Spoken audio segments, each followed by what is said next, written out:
갑자기 하나님 아버지가 생명책에서 죄를 지으면 다 지워버린다고 얘기하신 거를 갖다 기억나게 하시면서 오늘 설교할 때 그 이야기를 하려는 거예요. 여기 출애굽기 32장 33절 보시면 여호와께서 모세에게 이르시되 누구든지 내게 범죄하면 내가 내 책에서 그를 지워버리리라.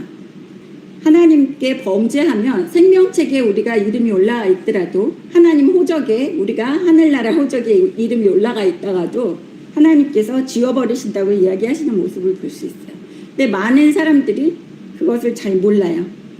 생명책에 이름을 지워졌다가 예수의 보혈에 의지해서 진실된 마음의 회개를 할 때에는 다시 생명책에 올라갈 수는 있습니다. 그렇지만 그 진실된 회개를 해야지만 돼요. 근데 지금 길바닥에서 있는 목사가 하나님한테 까불지 말라 그랬다고 그렇게 단어를 설정한 거는 자신이 하나님 아버지와 그렇게 친하기 때문에 친하다는 것을 보여주기 위해서 사람들 앞에서 그따위로 그렇게 얘기를 했대요. 하나님한테 까불지 말라는 단어를 썼다 그래서 제가 또 뚜껑이 열려가지고 아버지한테 길길이 뛰고 침대 위에서 바닥으로 깡충깡충 뛰었다가 온 방을 헤매고 다녔습니다. 이걸 어쩌면 좋겠느냐고. 이 말도 안 되는 이러한 상황이 지금 대한민국과 전 세계의 사람들, 예수 믿는다고 하는 사람들이 그것을 또 용납하고 좋다고 그러고 그런 똥목사한테서 설교를 듣고 앉아있고 예배를 드린다고 하고 길바닥에 나가 앉아있는 거예요. 뭐가 하나님께 경배드리고 하는 건지를 몰라요. 제가 항상 기도하는 거는 하나님 앞에 내가 아버지께 올바르게 아버지의 기쁨이 되고 늘 아버지의 사랑을 받으면서 죄짓지 않게 해주십시오라는 기도를 제가 맨날 한다 그랬잖아요. 그래서 요번에도 기도를 하는데 한 2, 3일 전인가 월요일 날쯤에 혼자서 아버지한테 또 집에서 대화하면서 아버지 나는 죄짓지 않고 이런 똥목사처럼 되고 싶지 않으니까 아버지 절대로 나 눈동자같이 보살펴 주시고 내가 죄짓지 않고 지옥으로 떨어지지 않게 하나님 아버지 보살펴 주셔야지 된다는 그 말씀을 드리고 있는데 아버지가 그러시는 거예요. 넌 네 집을 봤잖아 그러시는 거예요. 그래서 제가 설교할 때 계속 얘기했었죠. 천국에 제 집을 봤다고 얘기했었습니다. 근데 아버지가 말씀하시는 게 생명책에 이름이 있다가 없어지고 지워버림을 당할 수는 있지만 집을 완성된 집을 보고 온 저잖아요. 저는 천국에 딴 데는 못 보고 내 집만 보고 왔다 그랬지. 2층 집 아주 크고 내려가는 계단도 이렇게 커브 틀어져 있는 폭이 한 5, 6m 되는 아주 으리으리한 저택의 황금칠한 실내만 보고 왔다고 제가 말씀을 드렸었습니다. 아버지가 얘기하시는 거예요. 집도 완성됐는데 보통 생명책에 이름이 올라가 있는 사람들은 그 사람들이 생명책에서 이름이 지워짐을 당한다는 것은 그러니까 리스트를 받아놓은 거예요. 건축 리스트를 받아놨어요. 천국에. 근데 그 사람들의 마지막 삶을 살아서 육신의 옷을 입고 생명이 끝나는 날 때까지 생명책에 이름이 있으면 이제 역세권인지 아니면 지방에 집을 짓든지 천국에도 그런 게 있어요.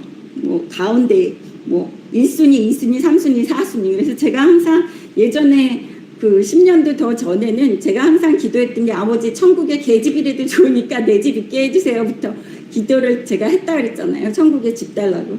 근데 아버지가 저한테 이야기하신 그 요번에 말씀해 주시고 알려주신 게 너는 집이 있는 애기 때문에 네가 만약에 나한테 죄를 지으면 딴 사람들은 사람에 맞춰서 집을 지어 놓지만 너는 벌써 집이 크게 지어져 있고 네가 그 집에 입주를 해야지 되는 사람인데 그런 자격이 안 되면 자격이 되게끔 두들겨 판다고 아버지가 얘기를 하셔서 제가 얼마나 무서웠는지 몰라요. 월요일날 그래서 부들부들 떨었어요. 내가 죄를 조금이라도 지면 그 집에 들어가야지 되는 사람으로서 아버지가 이 세상에서는 너 지옥으로 살 수밖에 없다라는 얘기를 하시는 거예요. 그래서 이 세상에서 힘들고 고통스럽게 산다는 것은 천국을 못 간다는 소리는 아니라는 것입니다, 여러분. 힘들고 고통스럽게 살아도 그 모든 죄에 대한 대가를 지불하는 거기 때문에 지불하고 천국에 갈 수 있어요. 그러니까 내가 육신을 입고 그 죄의 대가를 치르지 않고 싶으면 고통스럽게 살기 싫으면 육신을 입고 사는 동안에 하나님 말씀에 죽도록 순종해야지 되는 거예요. 그래서 제가 월요일날 또 느꼈어요. 아, 천국에 집이 지어 있는 게 좋은 게 아니구나. 나를 그 집에 맞춰야지 되는구나. 딴 사람들은 집이 지어져 있지 않기 때문에 그 사람의 집을 맞춰서 만들어서 데려가시는데 저는 집부터 먼저 만들어 놨기 때문에 저를 그렇게 그 집에 합당한 사람으로 만들어서 데려가신다는 거예요. 그래서 제가 너무 놀라가지고 아버지 제가 너무 잘못했습니다. 제 집 보여달라고 그렇게 거진 20년 동안 쫄라댔더니 천국의 집은 보기는 봐서 안심은 하는데 그 천국의 그 집에 들어갈 조건을 저를 만들어 놔야지 된다고 아버지가 그러시는 거예요. 그래서 얼마나 깜짝 놀랐는지 모르겠습니다. 여러분 그게 다 좋은 게 아니라는 거예요. 그래서 기도도 가려서 해야지 된다는 걸 이번에 또 깨달았습니다. 네, 오늘은 예레미야 21장 1절 보겠습니다. 여호와께로부터 예레미야에게 말씀이 임하니라. 시드기야 왕이 말기야의 아들 바스훌과 제사장 마아세야의 아들 스바냐를 예레미야에게 보내니라.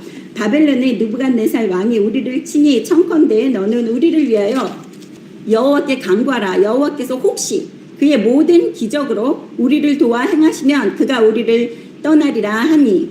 네, 여기에서 보시면 예레미야를 그렇게 홀대하고 바스훌이라는 사람은 20장에서 보면은 예레미야를 가두기까지 했었던 그런 총독입니다.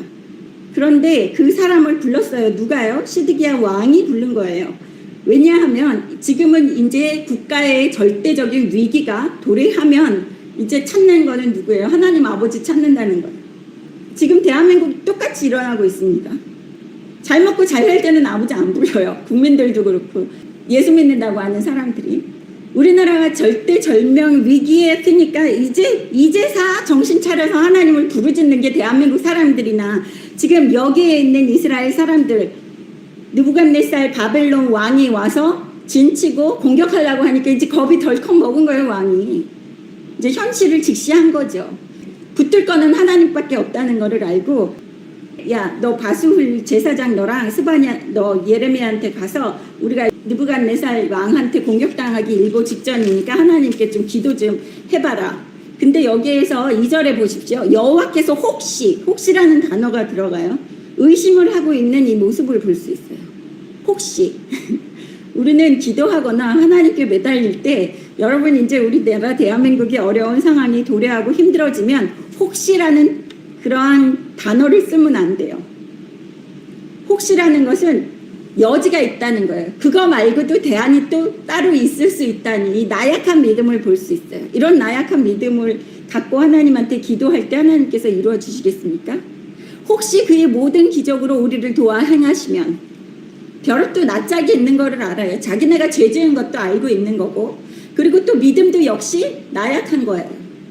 차라리 저번 시간에 얘기했던 것처럼 우리를 살려주시면 내가 여호와께 순종하겠습니다라는 조건부적인 그런 기도가 차라리 날 것 같아요. 이렇게 혹시 그가 모든 기적으로, 하나님께서 기적을 행하셔서 우리를 구하여 주면 그가 우리를 떠나리라. 그 바벨론 왕이 우리를 공격하지 않고 갈 수도 있으니까 한번 가서 얘기해봐봐, 예레미야한테. 이렇게 이야기하는, 아주 정성도 없어요. 아무런 정성도 없고 그냥 지나가는 소리로 한번 해봐라는 거죠. 믿자야 본전이야. 이런 느낌이 들지 않으세요? 하나님은 대안으로 생각할 수 있는 분이 아니에요. 하나님은 항상 주인공이세요. 이 세상 만물의 주인공.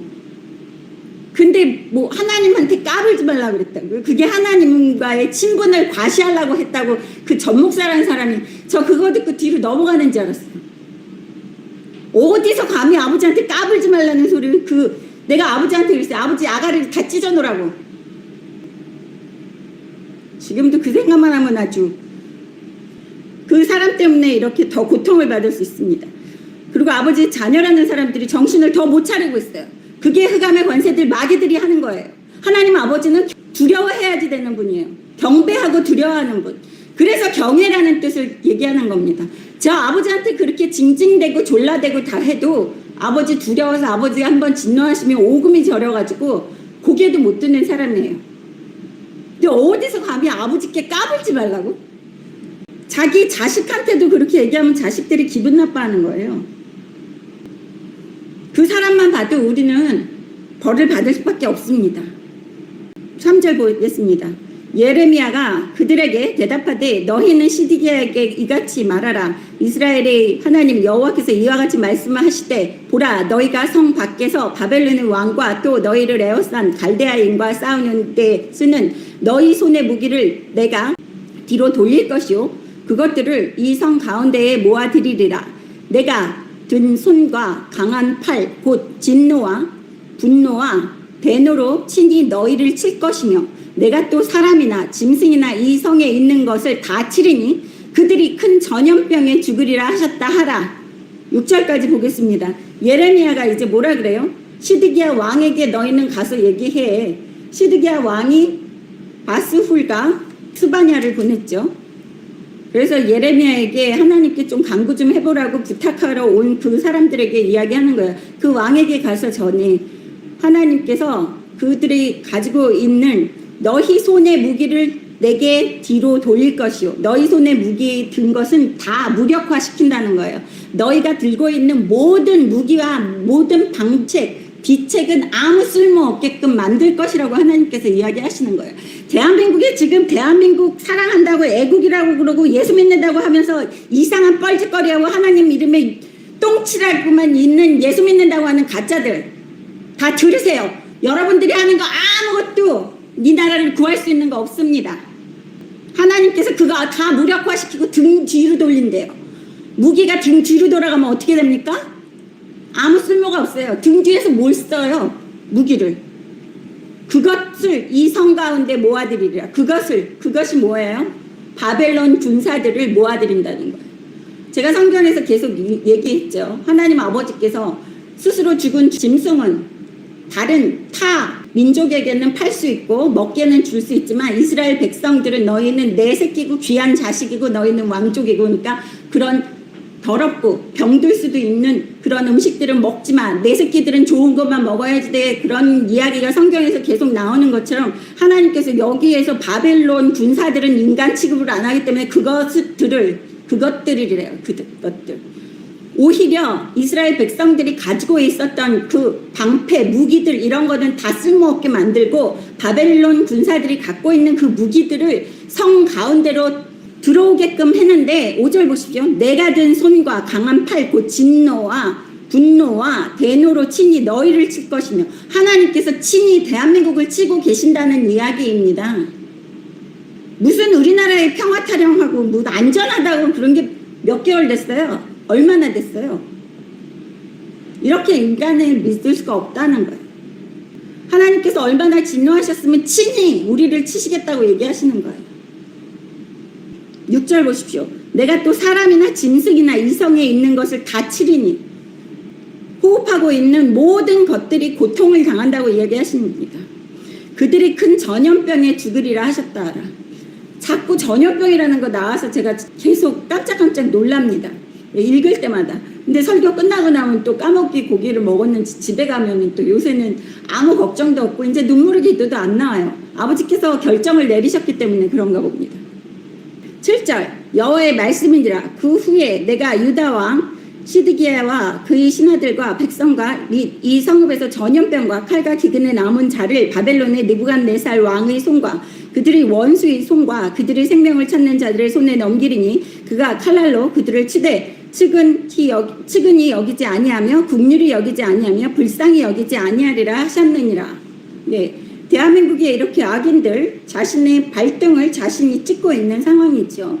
네, 악인들끼리 이렇게 연합하고 했지만 결국에는 악인을 불러들이는 꼴이에요. 대한민국의 악인들이 외부의 악인들을 불러들여서 자신들이 멸망하고 있는 모습들이 여기 7절에 나와 있는 것입니다. 8절 보십시오. 여호와께서 말씀하시기를 보라. 내가 너희 앞에 생명의 길과 사망의 길을 두었노라. 너는 이 백성에게 전하라 하셨느니라. 네, 8절에 보시면 무조건 사랑의 하나님 타령하는 사람들 많이 있습니다. 사랑의 하나님 타령하지 마세요. 네, 하나님께서는 복과 저주, 생명의 길과 사망의 길을 같이 동시에 우리 앞에 놓으실 수 있다는 거예요. 여러분 8절에 밑줄 치시고 줄을 치세요. 생명의 길과 사망의 길을 우리 앞에 두셨다는 거예요. 사람들은 생각하기에 지옥은 사탄이 지배하는 그러한 세상이라고 생각을 해요. 지옥도 하나님께 달려있어요. 지옥의 사탄들도 하나님 허락 없이는 꼼짝 못합니다. 아무것도 할 수 없어요. 우리를 시험할 수도 없는 것입니다. 이 전 세계 전 세상 온 만물 우주 사탄 마귀들까지 하나님 손안에 있는 거예요. 여러분 복과 저주에 대해서 이야기하신 것을 보겠습니다. 신명기 32장 보겠습니다. 신명기 32장 32장 39절 이제는 나 곧 내가 그인 줄 알라. 그러니까 하나님께서 얘기하시는 거예요. 이제 너희는 내가 그 전지전능하시고 세계 만물의 주인이고 처음과 끝이고 전지전능한 하나님이라는 것을 너희는 알아라. 이렇게 얘기하시는 거예요. 39절에 나 외에는 신이 없도다. 나는 죽이기도 하며 살리기도 하며 상하게도 하며 낫게도 하나니 내 손에서 능히 빼앗을 자가 없도다. 하나님은 살리기도 하고 죽이기도 하고 병을 들게 하기도 하시고 낫게도 하시고 모든 것을 하나님께서 손안에서 주무르고 계시고 있다고 얘기하시는 거예요. 그래서 하나님께서 내 손에서 능히 빼앗을 자가 없도다. 아무것도 하나님 손안에서 허락되지 않으면 이루어질 수 없는 게 이 세상 이치라는 거예요. 40절 보십시오. 이는 내가 하늘을 향하여 내 손을 들고 말하기를 내가 영원히 살리라 하였노라. 하나님께서 하늘에 대고 얘기하실 때 허공에 대고 나는 영원히 존재하는 하나님이야 라고 하나님께서 스스로 선포하시는 이 모습을 볼 수 있습니다. 41절 내가 내 번쩍이는 칼을 갈며 내 손에 정의를 붙들고 내 대적들에게 복수하며 나를 미워하는 자에게 보응할 것이라. 주여 하나님 그리하도록 하실 줄 믿습니다. 할렐루야. 요즘에는 화가 나는 일이 너무 많이 보이기 때문에 아버지가 이렇게 얘기하시는 거. 내 번쩍이는 칼을 갈며 내 손에 정의를 붙들고 아버지의 적들에게 복수하신다고 이야기하시는 거예요. 지금 대한민국에 썩은 인간들 하나님 아버지께서 다 복수하시고 미워하는 자들에게 보응하실 거라고 얘기하십니다. 42절 내 화살이 피에 치하게 하고 내 칼이 그 고기를 삼키게 하리니 곧 피살자와 포로된 자의 피요 대적의 우두머리. 그 악인들은 사탄의 도구로 사용된 그러한 사람들이죠. 43절 너희 민족들아 주의 백성과 즐거워하라. 주께서 그 종들의 피를 갚으사 그 대적들에게 복수하시고 자기 땅과 자기 백성을 위하여 속죄하시리로다. 하나님 아버지께서 직접 손을 들어서 복수하시고 그래서 43절에 보세요. 민족들아 대한민국에 예수 안 믿는 그렇지만 그 나라를 망치지 않은 그러한 사람들과 주의 백성들, 예수 믿는 사람들은 즐거워하라고 얘기하시는 거예요. 우리가 지금 대한민국의 이 썩은 인간들 때문에 계속 마음 아파하고 스트레스 받고 하지만 하나님께서 갚아주신다고 아버지께서 청소하신다고 우리에게 즐거워하라고 얘기하시는 거예요. 그래서 우리 아버지의 자녀들은 늘 하나님 아버지 앞에서 항상 감사하고 기뻐하고 즐거워할 줄 알아야지 되는 것입니다. 요즘에는 너무 이상한 게 아무리 예레미야를 읽어도 탄식도 안 나오고 기도할 때 눈물도 안 나오고 그냥 콧노래를 부르면서 계속 아버지한테 할렐루야 감사합니다. 아버지 뜻이 이루어지게 하십시오라는 기도만 나옵니다. 여러분들도 그런 분들이 많이 있을 거예요. 그거는 아버지께서 벌써 아버지가 가실 길을 확정지시고 결정하셨다는 소리입니다. 44절 보십시오. 모세와 눈의 아들 호세아가 와서 이 노래의 모든 말씀을 백성에게 말하여 들리니라. 모세가 이 모든 말씀을 온 이스라엘에게 말하기를 마치고 그들에게 이르되 내가 오늘 너희에게 증언한 모든 말을 너희의 마음에 두고 너희의 자녀에게 명령하여 이 율법의 모든 말씀을 지켜 행하게 하라. 이는 너희에게 헛된 일이 아니라 너희의 생명이 이 일로 말미암아 너희가 요단을 건너가 차지할 그 땅에서 너희의 날이 장구하리라. 그래서 지금 제가 얘기하는 거예요. 하나님 아버지 자녀들과 악인들과 연합하지 않은 그런 아버지께 바쳐진 대한민국에 사는 사람들 다 돌이키시고 회개하시고 또 자중하십시오. 그래야지만 하나님 아버지께서 악인들과 같이 멸절시킬 때 같이 쓸려 나가지 않는다는 것을 명심하시기 바랍니다. 돌아오겠습니다. 여기에서 계속 전염병에 대해서 얘기하시는데 하나님께서 7절에 보세요. 예레미야 22장 7절 세 번째 줄에 전염병과 칼과 기근에서 남은 자를 바벨론의 느부갓네살 왕의 손과 그들의 원수의 손과 그들의 생명을 찾는 자들의 손에 넘기리니 그가 칼날로 그들을 치되 측은히 여기지 아니하며 국률이 여기지 아니했다. 네, 결국에는 그 악인들 지금 우리나라에 악을 행하고 있는 이 모든 사람들은 다른 악인들 우두머리들의 조정을 받고 있지 않습니까? 그 우두머리의 조정을 받지만 그 악인의 우두머리들에게서 버림을 받는 그러한 대한민국의 악인들을 이제 우리는 볼 수 있습니다. 8절 보십시오. 여호와께서 말씀하시기를 보라 내가 너희 앞에 생명의 길과 사망의 길을 주었노라. 너는 이 백성에게 전하라 하셨느니라. 하나님께서는 사랑만 이야기하시는 하나님 아버지가 아니라는 것을 여기에서 보실 수 있습니다. 뭐라 그래요? 8절에도 생명의 길과 사망의 길 아까 읽었죠. 신명기 30장 9절부터 14절까지 또 한번 가겠습니다. 저는 율법을 많이 인용해요. 아버지 말씀을 설명하면서 9절 내가 네 하나님 여호와의 말씀을 청종하여 이 율법책에 기록된 그의 명령과 규례를 지키고 네 마음을 다하여 뜻을 다하여 여호와 네 하나님께 돌아오면 무슨 소리입니까? 대한민국의 아버지의 자녀들 아직 회개하고 돌아올 수 있는 그러한 기회를 아버지께서 아직 주고 계신다는 거예요. 돌아오십시오. 아버지께서 이 말씀을 오늘 또 저에게 생각나게 하셔서 제가 이거 말씀 찾느라고 또 왔다 갔다 많이 했습니다.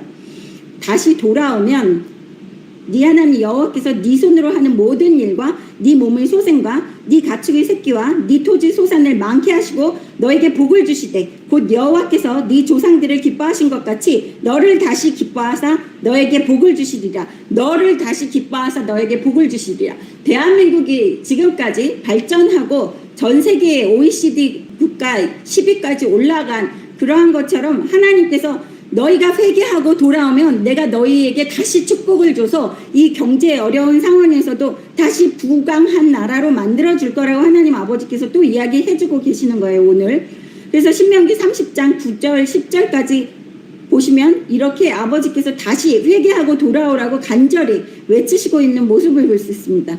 너무 가엾어요. 아버지는 왜 이렇게 불순종하고 저 같으면 다 때려주고 싶고 이제 칼로 다 죽이고 싶은데 아버지께서는 계속 돌아오라고 이야기하라고 저한테 계속 이야기해서 요나 같은 마음으로 얘네들은 아버지 더 용서해 주지 마시고 다 그냥 빨리 때려서 다 치워버리십시오 하는 이야기를 매번 해요. 제가 11절 보시겠습니다. 또 이야기합니다. 이게 제가 설교에서 주일 설교에서 이야기한 거예요. 내가 오늘 너에게 명령한 이 명령은 너에게 어려운 것도 아니요 먼 것도 아니라 하늘에 있는 것이 아니니 네가 이르기를 누가 우리를 위하여 하늘에 올라가 그 명령을 우리에게로 가져와서 우리에게 들려 행하게 하려 할 것이 아니오 이것은 바다 밖에 있는 것이 아니니 너에게 이르기를 누가 우리를 위하여 바다를 건너가서 그의 명령을 우리에게로 가지고 와서 우리에게 들려 행하게 하려 할 것도 아니니라. 오직 그 말씀이 너에게 매우 가까워서 네 입에 있으며 네 마음에 있은즉 네가 이를 행할 수 있느니라. 하나님께서 또 그러시는 거예요. 내 성경 말씀이 하늘에 위에 있는 별을 따오는 것처럼 어려운 것도 아니고 바다 깊숙이 있는 것처럼 내 말이 어렵게 배울 수 있는 것도 아니고 너의 마음에 있다 그래요. 매우 가까워서 네 입에 있다, 네 마음에 있다는 것은 예수 믿는 사람들은 언젠가는 아버지의 말씀을 들은 적이 있을 겁니다. 그리고 여러분 성경책 굴러다니면서 교회 갈 때 요새는 교회 갈 때도 성경책 안 가져가잖아요. 우리 교회에서는 예배 드릴 때 계속 성경을 읽어야지 되니까 성경책이 필요하지만 기존에 요즘에 교회들은 다 스크린에다 쏘잖아요. 화면에다. 그래서 성경책이 필요 없어서 교인들이 교회 갈 때도 성경책을 들고 다니지 않아요. 없는 사람도 있을 겁니다. 그렇지만 여기에서 보세요. 매우 가깝다. 14절에. 아버지의 말씀 모세오경 창세기부터 신명기 마지막 장까지 매우 가깝습니다. 네, 성경책 없으시면 제 유튜브 채널에 낮은교회 이영수 클릭하시고 재생 목록에 들어가시면 모세오경 사복음서 다 있어요. 그거 들으시면 됩니다. 다시 오겠습니다. 예레미야 9절 보겠습니다. 21장 9절 이 성읍에 사는 자는 칼과 기근과 전염병에 죽으려니와 너희를 에워싼 갈대인에게서 나아가서 항복하는 자는 살 것이나 그의 목숨은 전리품같이 되리라. 네, 아버지의 자녀라 그러면서 아버지를 떠난 사람들은 힘들게 전리품같이 된다는 거예요. 남을 데코레이션 해주는 거. 자신의 명예와는 아무 상관없고 다른 사람의 노예처럼 살아갈 수밖에 없다고 얘기하시는 것입니다. 10절 여호와의 말씀이니라 내가 나의 얼굴을 이 성읍으로 향함은 복을 내리기 위함이 아니요 화를 내리기 위함이라. 이 성읍이 바벨론 왕의 손에 넘김이 될 것이요 그는 그것을 불사르리라. 네, 여기 전리품까지 된다고 9절에 나온 거 지금 아버지가 얘기하시는데 우리나라 경제 상황이 너무 어려워지면서 IMF 때처럼 이 기업들이 막 쓰러지고 도산하고 그리고 건물들도 강남이고 뭐고 우뚝우뚝 솟은 그러한 좋은 건물들도 헐값에 똥값에 IMF 때 전 세계의 투자자들한테 다 팔려나와서 우리나라 게 많이 없고 기업들의 주식 또한 해외 투자가들은 손에 많이 넘어갔습니다. 그래서 순수 우리나라 기업이라는 게 많이 없어요. 많은 해외 투자자들이 삼성도 그렇고 대기업들은 다 거진 반을 차지하고 있습니다. 그것처럼 우리의 모든 것이 다른 사람들의 전리품으로 전락한다는 거예요. 우리의 소유가 거의 없을 거라고 얘기하시면서 10절에 이야기하십니다. 하나님이 이 대한민국의 얼굴을 돌리시고 아버지가 일하시는 것은 복을 주기 위해서 아버지가 일하시거나 행동하시지 않는다고 얘기하시는 거예요. 오히려 대한민국을 화를 내리기 위해서 하나님께서 일하신다는 거예요. 두려워하십시오, 여러분. 아버지는 함부로 하나님께 까분다 이런 단어 쓰실 수 있는 그런 분이 아니라는 거예요, 여러분. 정신 차리세요. 그런 사람들과는 어울리지도 말고 쳐다도 보지 마세요.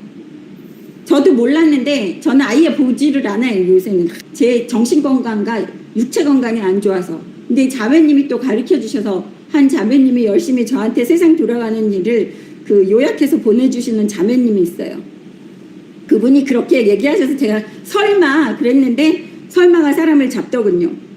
목사라는 사람이. 그것도 대한민국에 지금 앞장서서 뭐 정의를 실현하고 공의를 실현하겠다고 하는 그런 사람도 아니죠. 그것이 여기에서 그것이라고 했잖아요. 아버지가 기뻐하시지 않는 사람은 그것이라고 그럽니다. 그것이 감히 내 아버지께 까불지 말라고 이야기를 했다는 거예요. 그래서 하나님께서 이제는 화를 내리기 위해서 대한민국에 아버지의 손을 뻗치신다고 얘기하시는 게 10절에 나오는 겁니다. 이 성읍이 바벨론 왕의 손에 넘김이 될 것이요 그는 그것을 불사르리라. 네. 꼭 눈에 보이는 불로 해가지고 뭐 핵폭탄이 떨어지고 그래야지만 그것이 불사르리라가 이루어지는 것이 아닙니다. 이거는 몇천 년 전의 이야기고 지금 현재는 그 불살라서 모든 것이 허무하게 무너지는 것처럼 우리가 쌓아놓은 모든 부와 명예와 모든 것들이 아버지가 이렇게 진노하셔서 허망하게 한 줌의 재로 날아갈 수밖에 없다는 거예요, 여러분. 그래도 아버지의 자녀들은 지켜주시고 보호해 주신다니 얼마나 감사합니까? 그래서 우리는 정신 똑바로 차리고 이게 아버지의 길인지 이게 흑암의 번세 사탄 마귀의 길인지 이것을 잘 구분해야지 되는 거예요, 여러분. 근데 문제는 그 구분할 수 있는 영적인 눈과 영적인 귀도 아버지께서 분별을 할 수 있게끔 허락을 하셔야지 되는 겁니다.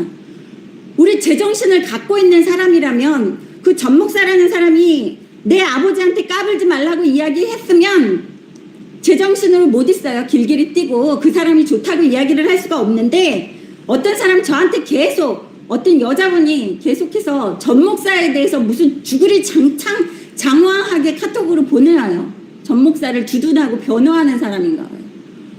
아주 저는 전자만 들어도 경기가 나고 읽기도 싫은 사람인데 계속 오더라고요. 그래서 제가 그랬어요. 어디 사람 전목사 믿어서 천국 가는지 한번 두고 봅시다. 그리고 제가 차단했습니다. 저는 사람한테 인정받고 싶은 목사가 아닙니다. 뭐 밑다이 목사가 있어 이런 욕을 들어도 저는 사람에게 욕먹는 거 상관 안 해요. 내 아버지만 나 칭찬하면 됩니다. 전 아주 지극히 이기적인 사람이에요. 사람한테 칭찬받다가 아버지한테 두들겨 맞으면 사람한테 칭찬 아무 소용없다는 걸 제가 너무 이 한평생 짧은 인생 50년 살면서 알았기 때문에 저처럼 많이 광야 생활을 해보세요. 힘들게. 그럼 다시 광야 생활을 안 하고 싶어요. 물론 광야 생활이 은혜라는 거를 알고 하나님께 축복받는 그리고 아버지를 알 수 있는 그러한 절호의 기회입니다.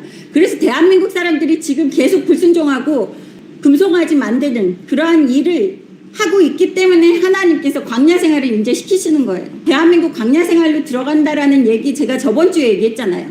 광야 생활로 들어가는 게 지금 대한민국이다 이야기하셨는데 뭐라 그러시냐면 지금의 입술에 대고 헬조선이라고 이야기를 했던 그 모든 사람들 그 사람들이 없어질 때까지는 대한민국이 다시 아버지께서 축복 안 해주신다는 거예요. 그거는 40년 동안 광야 생활을 하면서 이스라엘에서 하나님을 믿지 않고 하나님께 대적했던 그 모든 백성들 하나님을 의지하지 않고 울고불고 난리치면서 하나님께서 우리를 이렇게 광야 길바닥에서 죽게 만들라고 우리를 인도해 냈느냐 그러면서 안악자손들이 있는 성읍을 보고 난리를 치고 아우성을 치던 그 모습만 보고도 하나님께서 진노하셨어요. 믿음이 없는 자들을. 아버지를 믿고 의지하지 않는 게 얼마나 큰 죄인지 모르는 거예요. 지금 그렇게 믿고 의지하지 않았기 때문에 이스라엘 백성들은 40년 동안 광야 생활을 치르면서 모세까지 들어가지 못했어요. 눈앞에 가나안 땅을 보고. 눈앞에 보고 하나님께 기도했어요. 가나안 땅 들어가게 해달라고. 그랬더니 하나님께서 딱 끊으셨습니다. 모세한테. 그렇게 모세를 신뢰하고 모세를 그 모세처럼 1대1 대면해서 하나님을 만난 종이 없다고 하나님께서 직접 이야기하셨음에도 불구하고 모세에게 더 이상 나한테 얘기하지 마. 너는 못 들어가. 하나님께서 결정 한번 하시면 번복하시는 분이 아닙니다. 하나님 마음에 번복하고 싶은 마음이 있으실 때만 자녀들에게 울면서 기도하게 만들어요. 모세에게도 하나님께서 울면서 기도하게 만들었습니다. 모세가 얘기했죠. 생명책에서 내 이름을 없애는 한이 있어도 이스라엘 백성들을 버리지 마시고 하나님 아버지 저희를 지켜주십시오라는 간절한 기도를 했었던 그 모세고, 하나님께서 모세에게 모세처럼 선한 사람을 보지 못했다고 그때 이야기하셨어요. 몇천 년 전에. 그런 모세도 하나님께서 얼마나 엄격하신지 가나안 땅을 눈앞에 두고 눈도 쇠하지 않고 육신이 쇠하지 않고 귀도 쇠하지 않았다는 것은 모세가 120살임에도 불구하고 육신은 멀쩡히 청년처럼 건강했다는 거예요. 그럼에도 하나님께서 죽이셔서 데리고 가셨습니다. 가나안 땅에 못 들어가게끔 하려고. 무슨 어쩌고 저쩌고 하나님 사랑 타령이요? 몽둥이 안 맞아본 사람 사랑 타령 하라 그랬어요. 저처럼 몽둥이 많이 맞아봤으면 몽둥이 맞고 싶은 생각 없습니다. 몽둥이 미음자만 나와도 경기 일어나는 사람이에요. 대한민국 이제는 그 악인들의 자녀들까지 지금 있는 그 주둥아리로 이상한 소리 했던 사람들 다 멸절될 때까지 대한민국 축구가 없을 거라는 걸 명심하십시오. 장기 불황입니다. 열매대로 먹는 것입니다. 11절 보십시오. 유다 왕의 집에 내린 벌, 즉 남이스라엘에게 내린 벌이에요. 즉 남쪽 남한에게 내리는 벌은 뭐라 그럽니까? 유다 왕의 집에 대한 여호와의 말을 들으라. 여호와께서 이와 같이 말씀하시니라. 다윗의 집이여, 너는 아침마다 정의롭게 판결하여 탈취당한 자를 압박자의 손에서 건지라. 그리하지 아니하면 너희의 악행 때문에 내 분노가 불같이 일어나 사르리니 능히 끌 자가 없으리라. 하나님 아버지는 전지전능하시고 늘 동일하신 하나님 아버지이십니다. 뭐라 그래요? 하나님께서 우리나라 대한민국을 뭐라 그러시느냐 하면 다윗의 집이여 라는 것은 나만 너희들 내 자녀가 됐다고 하는 그 인간들아, 너희는 아침마다 정의롭게 판결하여 매일매일 순간순간마다 정의로운 판결을 하라는 거예요. 여러분, 법관들에게 얘기하는 것만이 아닙니다. 여러분 한 사람 한 사람 여러분 삶에서 하나님 말씀에 순종해서 살라고 얘기하는 게 정의롭게 판결하라는 거예요.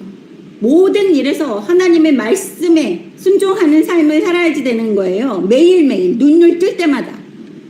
탈취당한 자를 압박자의 손에서 건지라. 압박자의 손이라 그래서 무슨 난민들이고 뭐 해외에서 이주해오는 가난한 사람 그거 얘기하는 거 아니에요.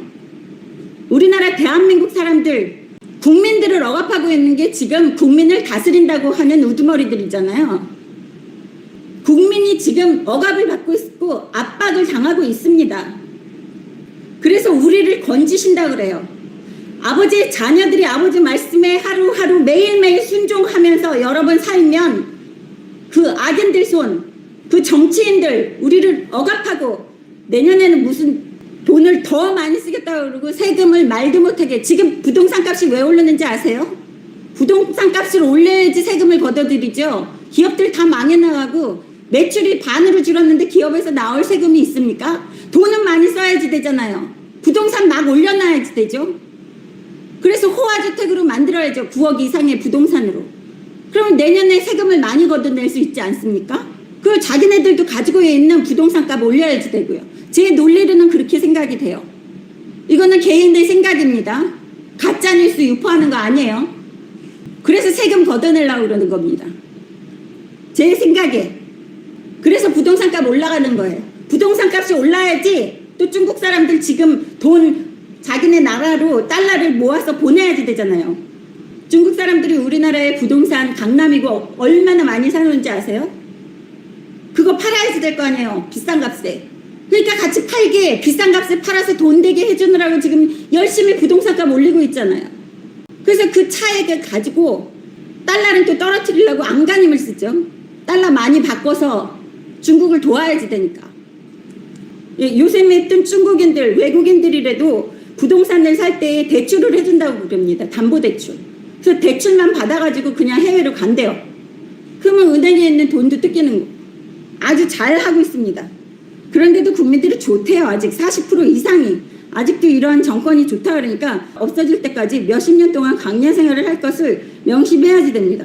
아버지의 자녀들은 괜찮아요. 광야 생활에도 만나와 매출하기로 하나님 아버지께서 우리에게 먹여주시고 또 신발도 닳지 않고 옷도 해지지 않게끔 하나님 아버지께서 해주시는 분입니다. 성경에 보면 만나와 매출하기와 그 광야 생활 40년 동안의 기적을 우리는 볼 수 있습니다.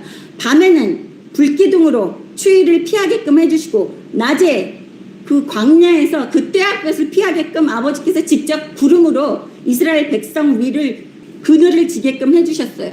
그러신 아버지인데 무슨 걱정을 하겠습니까? 아버지의 자녀들은 이렇게 되든 저렇게 되든 늘 감사하고 찬양만 하면 됩니다. 노래만 하면 돼요. 배짱이처럼. 제가 그래서 예수 믿는 거예요. 무서워서 믿기도 하고 무서워서. 그리고 하나님 아버지 편이면 아버지가 알아서 다 해주십니다. 제가 지금 설교 이거 30분 겨우 읽고 와가지고 설교하는 것도 하나님 아버지가 다 하시는 거니까 강하고 담대하게 이렇게 많은 사람들 앞에서 유튜브 생중계로 나가는데 강대상에서 이렇게 이야기를 하고 있습니다. 내려가면 또 기억은 안 나지만 12절 중간에 보시면 그리하지 아니하면 너희의 악행 때문에 내 분노가 불같이 일어나 사르리니 능히 끌 자가 없으리라. 하나님은 공의로우시고 선하신 하나님이에요. 악을 보고 하나님께서 좋다고 하시는 분이 아니에요. 근데 악인들과 같이 연합하고 손잡는 그러한 인간들은 아버지 자녀 아니라는 것을 명심하십시오. 13절. 근데 예수 믿는다는 얘기 안 하고 그냥 나가서 하세요. 하고 싶으면. 뭘 그렇게 아버지 이름팔이는 그렇게 하고 싶은지 이런 인간들이. 애국을 하려면 그냥 국민으로서 나가서 하면 되는데 왜 사람들이 내 아버지 이름은 갖다가 붙여가지고 애국한답시고 나가가지고 아버지 이름에 똥칠까지 하고 있느냐고요. 올바르게 행동도 못하는 주제. 가만히 있으면 중간에 나가지. 벌도 안 받고. 내가 왜 당신들 때문에 같이 이 나라에서 내 아버지한테 혼을 나는 이러한 마음 아픈 거를 봐야지 되느냐고. 이 나라에서 태어났고 이 나라 대한민국 국민이기 때문에 대한민국 국민으로 태어났으면 그리고 아버지 자녀라고 이야기하면 아버지 자녀답게 행동을 해야죠. 13절 보십시오. 여호와의 말씀이니라 골짜기와 평원 바위 중미나 보라 너희가 말하기를 누가 내려와서 우리를 치리오 누가 우리 거처에 들어오리오 하거니와 나는 네 대적이라. 하나님께서 적이 된다고 그러시잖아요. 어디서 감히 아버지를 까부지 말라고 주둥아리로. 하나님께서 우리의 적이 된다고 얘기합니다. 제일 두려운 적은 이 세상의 적이 아니에요. 아버지가 나의 적이 되는 게 제일 두려운 거예요. 그래서 예수 믿는 사람들은 아까 그랬잖아요. 회개하고 돌아와서 사망의 길에 설 건지 생명의 길에 설 건지 하라고 하셨습니다. 그러니까 여러분 정신 똑바로 차리고 제가 나중에 이거 편집해서 올렸을 때도 제발 한 명이라도 돌이켜서 아버지의 적이 아니라 아버지 편이 되시는 여러분 되시기를 주님의 이름으로 축원합니다. 제가 오늘 점잖하게 우아하게 하고 싶었는데 또 뚜껑이 열리는 거예요. 계속 그 까불지 말라는 단어를 한번 생각했더니 머릿속에서 이게 지워지지 않고 있어서 제가 이렇게 격려하는 겁니다. 14절 보십시오. 내가 너희 행위대로 너희를 벌할 것이요 행위대로 벌한다고 얘기하십니다. 제발 좀 벌 좀 내리셨으면 좋겠어요. 아버지 제발 좀 빨리 좀 내리세요. 오히려 제가 넘어가게 생겼습니다. 내가 너희 행위대로 너희를 벌할 것이요 내가 또 수풀에 불을 놓아 그 모든 주위를 사르리라. 여호와의 말씀이니라. 불을 놓는다는 것은 잿더미처럼 흔적도 없이 사라지게끔 만든다는 거예요. 여러분. 그래도 감사한 거는 예수님 보혈이 있기 때문에 그리고 아버지께서 돌이키면 예전처럼 복을 주겠다고 여기에서 신명기 30장에서 얘기하셨잖아요. 복을 주겠다고 계속. 마태복음 18장 15절부터 20절까지 한번 보겠습니다. 우리 주변에 우리 예수 믿는다고 하는 사람들이 죄를 범하거든 어떻게 해야지 된다는지 나오는 겁니다. 레위기 19장 17절에서 모세 오경에서도 하나님께서 그러셨어요. 형제를 마음으로 미워하지 말고 네 이웃을 반드시 견책하라. 그리하지 아니하면 그의 대가를 네 손에서 찾으리라. 그 사람의 죄의 대가를 내 손에서 찾는다 그래서 형제가 또 이웃이 죄를 지면 반드시 이게 죄야. 하나님 기뻐하시지 않아. 라는 것을 이야기해 줘야 되는 게 하나님 아버지의 자녀예요. 같이 죄 짓는 사람과 좋다고 사랑 타령하면서 놀아나라는 게 아니라 예수님이 얘기하십니다. 마태복음 18장 15절. 네 형제가, 여기서 형제는 우리 육신의 형제를 얘기하지 않는 거라고 제가 얘기했습니다. 영적인 형제를 이야기하는 거예요. 네 형제가 죄를 범하거든 가서 너와 그 사람과만 상대하여 권고하라. 만일 들으면 네가 네 형제를 얻을 것이오. 죄를 짓는 거 보면 조용히 가서 혼자 얘기하라는 게 1대1로 너 이렇게 하면 하나님이 싫어하셔. 이거는 죄야. 라는 것을 알려줘야지 되는 게 예수 믿는 사람들의 의무예요. 제가 계속 죄 짓는다고 얘기하고 앉아있는데 도대체 깨우치지를 않고 오히려 변호하느라고 난리예요. 지가 무슨 죄를 짓는지도 모르고 맹인이 맹인을 인도해서 구덩이에 빠지고 있습니다. 16절 보십시오. 만일 듣지 않거든 한두 사람을 데리고 가서 두세 증인의 입으로 말마다 확증하게 하라. 네, 만일 듣지 않으면 한번 그렇게 단둘이 얘기했는데 듣지 않으면 한두 사람을 데리고 가서 다른 사람 같이 데리고 가서 증인을 세우라는 거예요. 그리고 그 사람들도 같이 한 목소리로 너는 이것을 죄야 라고 얘기를 해줘야 되는 거예요. 제가 그래서 그 예수 믿는다고 하는 한국에 있는 아버지의 자녀들이 죄 짓고 있다고 계속 이야기를 하고 있는 이유가 내가 벌을 안 받으려고. 전 깊이 이기적인 사람이에요. 제가 강대상에서 아버지 말씀 전하는 거 아버지가 하라고 그래서 안 그러면 내가 힘들게 살까봐. 그래서 사람 믿지 말라는 겁니다. 저희 형숙도 믿지 마세요. 저 그 지극히 이기적인 사람이에요. 아버지 두려워서 아버지 말씀을 순종하는 거예요. 그리고 내가 잘 먹고 잘 살기 위해서 육신을 입고 사는 동안에 내가 잘 먹고 잘 살고 내 남편, 내 자식들, 내 후손들 잘 먹고 잘 살고 복 받으려고 내가 이렇게 하는 거지 제가 거룩하고 뭐 성스럽고 특별한 인간이고 이래서 하는 거 아닙니다. 아버지 두려워서 하는 거예요. 아버지 두려워서. 17절 보십시오. 만일 그들의 말도 듣지 않거든 교회에서 말하고 교회의 말도 듣지 않거든 이방인과 세리라 같이 여기라. 여기에서 보시면 그래도 두 번째도 얘기 안 하면 이제 교회라는 단체 모든 사람들이 알게 하라는 거예요. 모든 사람들이 이 사람이 죄인이라는 걸. 여기 교회라고 얘기했지만 이거는 천주교에서 성경을 만들 때 지들이 번역하면서 교회라는 단어를 쓴 거예요. 교회가 아닙니다. 이거는 이스라엘 공동체 단체에다 이야기하라고 된 거예요.